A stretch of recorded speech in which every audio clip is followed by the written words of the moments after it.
इतिहास को हम लोगों ने कहाँ से पढ़ लिया है? प्रागैतिहासिक काल के बारे में पढ़ लिया है। प्रागैतिहासिक काल, प्रागैतिहासिक काल में कोई भी लिखित साक्ष्य नहीं मिला है, जिसके अंतर्गत पाषाण काल, पूरा पाषाण काल, मध्य पाषाण काल, नव पाषाण काल, उत्तर पाषाण काल, ताम्र पाषाण काल, मतलब पाषाण काल के बारे में पढ़ लिया है। जो आद्य, उसके बाद से आता था आद्य ऐतिहासिक काल आता है। आद्य ऐतिहासिक काल, आद्य ऐतिहासिक काल में सिंधु सभ्यता के जितने सारे प्रमुख स्थल थे उसके बारे में पढ़ लिया है। उसके बाद से था ऐतिहासिक काल।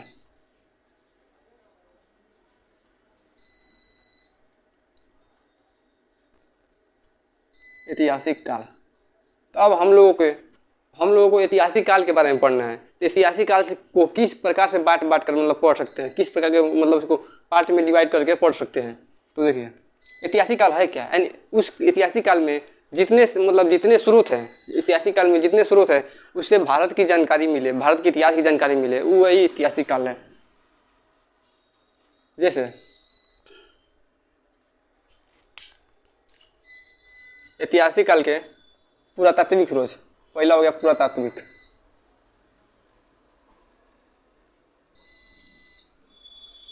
पुरातात्विक स्रोत, ऐतिहासिक काल में पुरातात्विक जो स्रोत है, पुरातात्विक स्रोत मतलब कि वैसे जो मतलब कि इसमें इसके अंदर जैसे आ जाएगा, इसके अंतर्गत पढ़ना है हम लोगों को सिक्का के बारे में और अभिलेख के बारे में।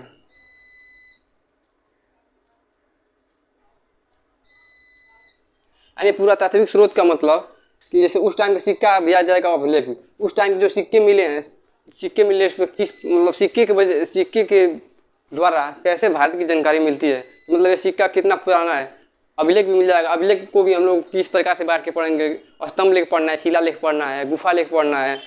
तो देखिए पुरातात्विक स्रोत के अंतर्गत सिक्का आ जाएगा और अभिलेख आ जाएगा। उसके बाद आएगा विदेशी यात्री,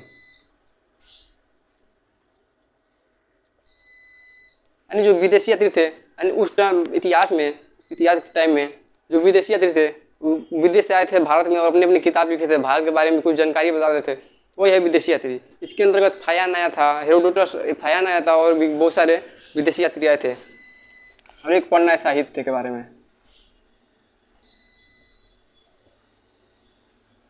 साहित्य मतलब कि जो भारत में जो किताब लिखी गई है भारत में, उसके बारे में पढ़ना है, जिससे भारत की जानकारी मिले। साहित्य के अंतर्गत हम लोग को दो चीज़ों को पढ़ना है, एक धार्मिक और एक गैर धार्मिक।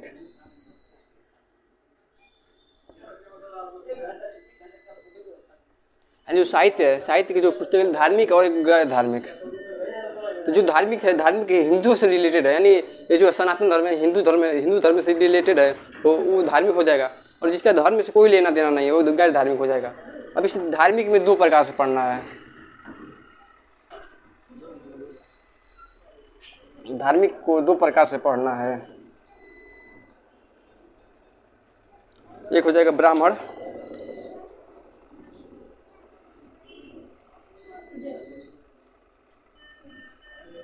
और दूसरा गैर ब्राह्मण।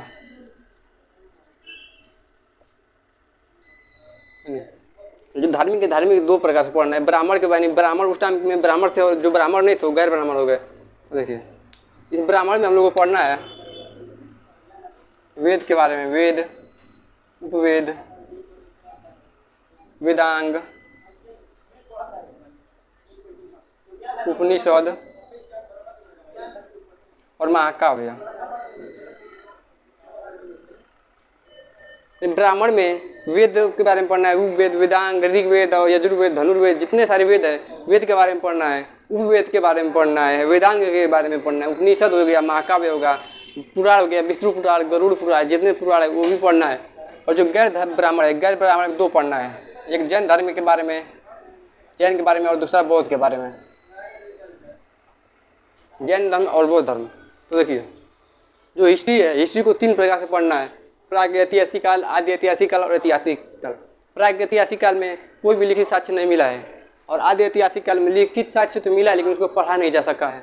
ऐतिहासिक काल को जो है, अब ऐतिहासिक काल को तीन प्रकार से बांट सकते हैं। ऐतिहासिक काल में वैसे स्रोत जिससे हमारे इतिहास के बारे में पता चले, तो हो गया पुरातात्विक स्रोत, विदेशी यात्री और साहित्य के बारे में। जो पुरातात्विक स्रोत है पुरातात्विक स्रोत में हम लोग को पढ़ना है सिक्का के बारे में, यानी सिक्के पे किसका किसका तस्वीर थे, किस राजा का तस्वीर की वजह से, मतलब उस टाइम के सिक्के पे फोटो, राजा का फोटो चित्र बना हुआ था, जिससे पता चलता है कि उस टाइम कौन राजा था, राजा के बारे में पता चलता है। अभिलेख के बारे में, तो अभिलेख भी कोई प्रकार के होते हैं, शिलालेख, स्तंभ लेख, गुफा लेख, तो अभिलेख के बारे में भी पढ़ना है। जो विदेशी यात्री आए थे उस टाइम में और भारत में पुस्तक लिखे थे उसके बारे में पढ़ना है। और साहित्यिक में धार्मिक और गैर धार्मिक के बारे में पढ़ना है। धार्मिक में ब्राह्मण और गैर ब्राह्मण में पढ़ना है, यानी वेद वेदांग उपनिषद तब सब पढ़ना है और गैर धार्मिक पढ़ना है। तो देखिए अब हम पढ़ते हैं इसमें पुरातात्विक स्रोत में सिक्का के बारे में पढ़ते हैं। देखते हैं सिक्का के बारे में, तो उसमें पुरातात्विक स्रोत में सिक्का के बारे में पढ़ते हैं। तो देखिए जो सिक्का है, सिक्का का अध्ययन न्यूमेस्टिकस में कहा जाता है। सिक्का का अध्ययन न्यूमेस्टिकस में करते हैं। सिक्का का अध्ययन जो सबसे पहले सिक्का था टेराकोटा का सिक्का, टेराकोटा का सिक्का था। जो टेराकोटा का सिक्का था मिट्टी का बना हुआ था, और टेराकोटा का सिक्का सबसे पहले देखने को मिला सिंधु सभ्यता में। सिंधु सभ्यता के लोग टेराकोटा के सिक्का का उपयोग करते थे, सिंधु सभ्यता के लोग। उसके बाद देखें आर्ट का सिक्का, आर्ट या इसको पंचमार्ग कहते हैं।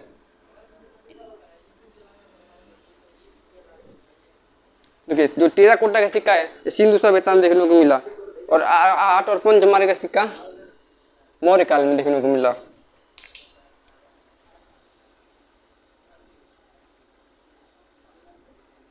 टेराकोटा का सिक्का सिंधु सभ्यता में चलता था, यानी सिंधु सभ्यता में टेराकोटा का सिक्का चलता था, और आर्ट का या उसको पंचमार्ग का है मौर्य काल में चलता था। शीशा सातवाहन सोना।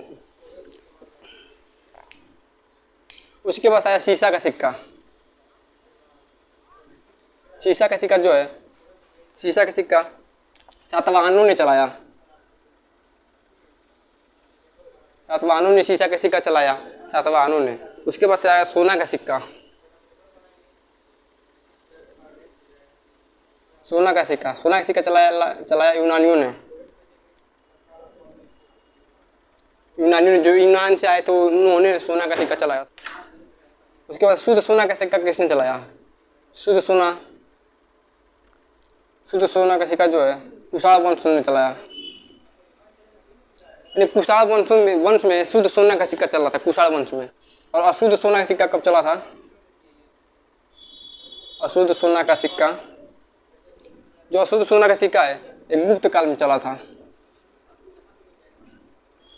अशुद्ध सोना का सिक्का गुप्त काल में चला था। और सबसे ज्यादा सोना का सिक्का यानी सर्वाधिक सोना का सिक्का, सर्वाधिक सोना का सिक्का जो है, जब अशुद्ध सोना का सिक्का चलाया, जब सोना में मिलावटी करके, सोना में जब मिलावटी करके सिक्का को चलाया जाएगा तो सोना मतलब सिक्का तो और ज्यादा बनेगा, और जब ज्यादा बनेगा यानी सर्वाधिक सोना का सिक्का चलाया गुप्त काल ने। गुप्त काल ने सर्वाधिक सोना का सिक्का चलाया। अशुद्ध सोना का सिक्का गुप्त काल ने चलाया था, सर्वाधिक सोना का सिक्का गुप्त काल ने चलाया था। चांदी का सिक्का, चांदी का सिक्का जो है, चांदी का सिक्का भी गुप्त काल ने चलाया। चांदी का सिक्का गुप्त काल में चला। जो मयूर शैली है, मयूर शैली, ये भी गुप्त काल में चला। देखिए टेराकोटा का सिक्का सिंधु सभ्यता में चला था। आर्ट या पंचमार्ग का सिक्का मौर्य काल में। शीशा का सिक्का सबसे पहले सातवाहनों ने चलाया था। सोना का सिक्का यूनानियों ने चलाया था। शुद्ध सोना कुषाण वंश में चलाया गया था। अशुद्ध सोना गुप्त काल में। जब अशुद्ध सोना चलाएंगे तो मिलावटी करेंगे तो सिक्का ज्यादा बनेगा, तो सर्वाधिक सोना का सिक्का जो है गुप्त काल में चला था। चांदी का सिक्का गुप्त काल में चला था। मयूर शैली गुप्त काल में चला था। और जो कौड़ी है, कौड़ी भी गुप्त काल में चला था। कौड़ी जो है पानी में मिलता है, उसमें जीव होता है, उसमें जब मांस सड़ के निकल जाता है तो कौड़ी हो जाता है। यानी लोग कहते हैं कि फूटी कौड़ी तक नहीं देंगे, यानी उस टाइम कौड़ी चलता था, तब से कहावत कही जाती है कौड़ी। उसके बाद देखते हैं चमड़ा का सिक्का। जो चमड़ा का सिक्का है हुमायूं ने चलाया था। हुमायूं ने चलाया था चमड़ा का सिक्का। ये भी शिहाबुद्दीन के कहने पे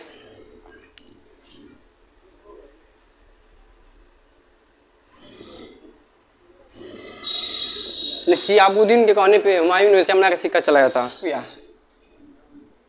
रुपया किसने चलाया?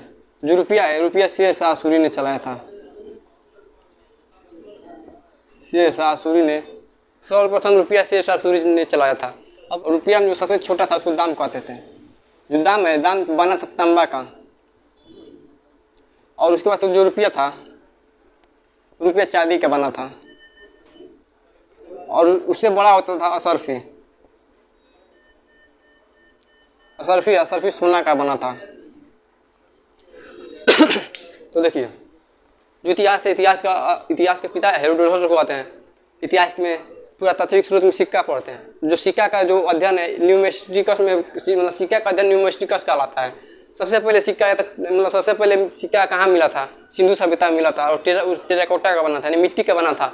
उसके बाद से चला था आहट या पंचमार का सिक्का मौर्य काल में। इसके बाद से जैसे सिक्का जो अभिलेख पढ़ने के बाद हम लोग पढ़ेंगे मौर्य काल के बारे में, तब बताएंगे। आहट या पंचमार का सिक्का मौर्य काल में। शीशा का सिक्का सबसे पहले सातवाहनों ने चलाया था। शुद्ध सोना, सोना का सिक्का यूनानियों ने चलाया था। शुद्ध सोना का सिक्का जो है कुषाण वंश में चला था। और शुद्ध सोना गुप्त काल में चला था।